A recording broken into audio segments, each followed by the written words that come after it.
Students, आप सभी का बहुत बहुत स्वागत है हमारे इस चैनल में। और आज हम पढ़ने वाले हैं लेखाकर्म यानी अकाउंटेंसी। इसकी पहले की वीडियो मैंने आपको पुस्तपालन पढ़ाया था, यानी आपको बुक कीपिंग पढ़ाया था।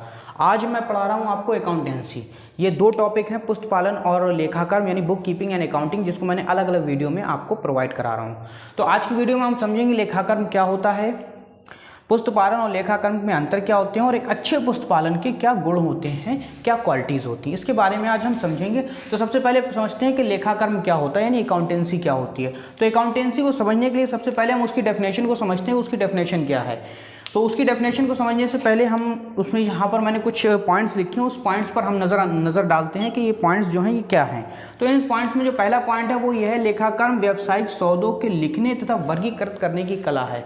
लेखाकर्म यानी अकाउंटेंसी एक ऐसी चीज़ है जो किसी भी लेखे को, यानी हम जब अपने व्यापार में माल खरीदते हैं, माल को बेचते हैं, तो उसके बीच में उसके सौदों को लिखने को और वर्गीकृत करने को, मतलब हमने कब माल बेचा, कब खरीदा, उसमें कितना ख़राब निकल गया, कितना वापस करना पड़े, इन सबको वर्गीकृत करने को, इन सबको क्लासीफाई करने का एक कला है, एक आर्ट है।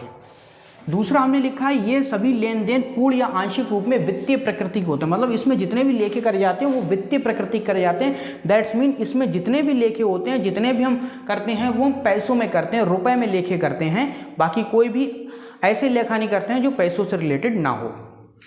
अगला है सौदा है, अगला है मुद्रा में व्यक्त किए जाते हैं। अगला क्या है, इसके जितने भी सौदे हैं वो किस में व्यक्त किए जाते हैं, मुद्रा में यानी रुपए में व्यक्त किए जाते हैं। किस में व्यक्त किए जाते हैं, रुपए में व्यक्त किए जाते हैं। अगला है यह सारांश विश्लेषण तथा निर्वाचन करने की प्रक्रिया। इससे क्या होता है, एक सारांश निकल के आता है, एक समरी निकल के आती है कि हमारे पास कितना प्रॉफिट है, कितना लॉस है, हमारा बिजनेस कैसा चल रहा है, हमारे बिजनेस में घाटा हो रहा है या मुनाफा हो रहा है, उसका विश्लेषण करते हैं और फिर उसमें निर्वाचन तक हम पहुँचते हैं। ये एक कला है, एक आर्ट है, इसको धीरे धीरे आगे तक बढ़ाते हैं।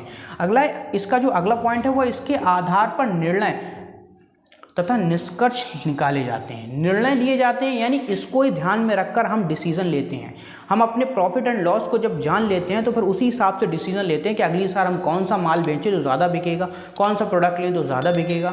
तो इस तरह से ये अकाउंटेंसी की पूरी डेफिनेशन थी जो मैंने अलग अलग पॉइंट में आपको समझाई है। तो हम अब अगला टॉपिक जो जानेंगे वो है हमारा पुस्तपालन तथा लेखांकन में अंतर, यानी बुक कीपिंग और अकाउंटेंसी में क्या डिफरेंस है, इसके बारे में आज हम जानेंगे। तो इसके बारे में जानने के लिए सबसे पहले हम इसकी एक एक करके दोनों को जानते हैं। तो सबसे पहला है लेखाकर्म प्रारंभिक लेखे लिखे जाते हैं। लेखाकर्म में क्या करे जाते हैं, प्रारंभिक लेखे लिखे जाते हैं। स्टार्टिंग में जो लेखे होते हैं जिसे हम लोग जर्नल एंट्रीज कहते हैं, तो इसमें हम क्या लिखते हैं, सिर्फ जर्नल एंट्रीज को ही लिखते हैं।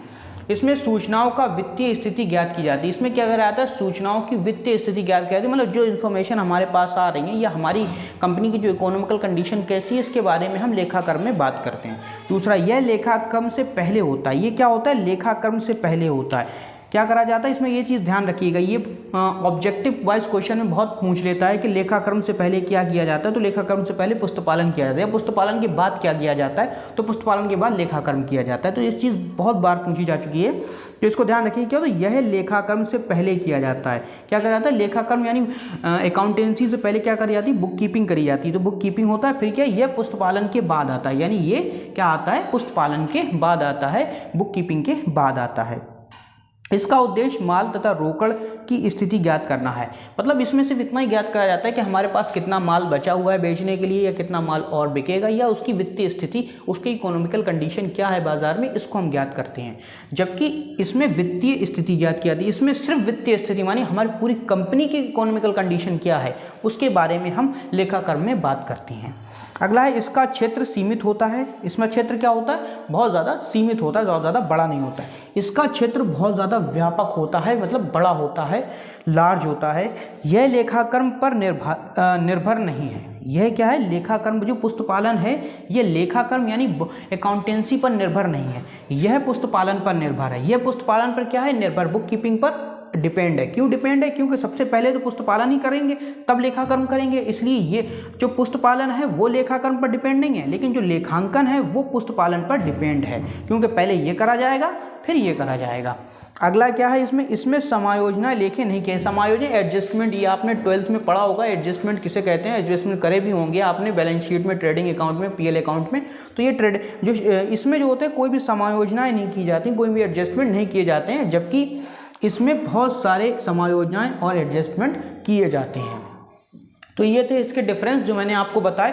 अब अगला टॉपिक हमारा है एक अच्छे पुस्तपालन के क्या गुण हैं। एक अच्छा पुस्तपालन में क्या क्या गुण हैं, क्या क्या क्वालिटीज़ हैं, इसके बारे में जानें। तो सबसे पहले सरलता, जो आपका अकाउंटेंसी होना चाहिए, जो आपका लिखने का ढंग होना चाहिए वो बहुत ही सरल हो ताकि हर अकाउंटेंट को वो समझ में आ जाए। दूसरा शीघ्रता, हर चीज़ शीघ्र यानी जल्दी की जानी चाहिए। इतनी भी जल्दी नहीं कि वो छूट जाए, कोई चीज़ छूट जाए, इतनी जल्दी करनी चाहिए ताकि हमारा जो इकोनॉमिकल कंडीशन है, जो हमारा समायोजनाएं हैं वो पूरी तरीके से हो जाएं और जल्दी हो जाएं। अगला है वैज्ञानिकता, इसमें क्या मिलना चाहिए, वैज्ञानिकता मिलना चाहिए। क्या होना चाहिए, मतलब जो हमारे रूल्स हैं, जो रेगुलेशंस हैं, वो सारी चीज़ें इसमें पूरी होना चाहिए। अगला है निश्चितता, एक निश्चित नियमों के आधार पर किया हुआ होना चाहिए। दूसरा अनुकूल होना चाहिए, प्रतिकूल नहीं, मतलब वही चीज़ें लिखी होनी चाहिए जो हमारे व्यापार में हो रही हैं, हमारे बिजनेस में होगा, उससे दूसरी चीज़ें नहीं लिखी होना चाहिए। अगला मितव्ययिता यानी फ्लेक्सिबिलिटी होनी चाहिए इसमें, अगर कहीं गलती हो गई तो उस गलती को सुधारा जा सके, इसे कहते हैं फ्लेक्सिबिलिटी। अगला स्वच्छता, यानी इतना साफ लिखा होना चाहिए कि हर इंसान को पहचान में आ सके। तो ये पुस्तपालन और लेखांकन की 2 वीडियो थी जो मैंने आप तक पहुंचाई हैं। इसके बाद और अगली वीडियो में मिलते हैं और चैनल को सब्सक्राइब करके वीडियो को लाइक कीजिएगा। थैंक यू वेरी मच, मिलते हैं अगली वीडियो में। आगे फेंका ना, अब बाहर दिखाई दे हो गए।